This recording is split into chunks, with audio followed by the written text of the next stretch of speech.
starting to strip the Datsun. Been nearly a year since I've had it. Just been sitting in the shed.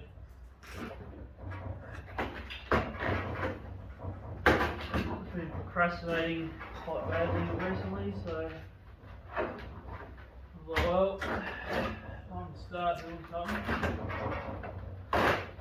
Pull the headliner out. It's pretty rusty, so it's going to be an interesting build, I reckon.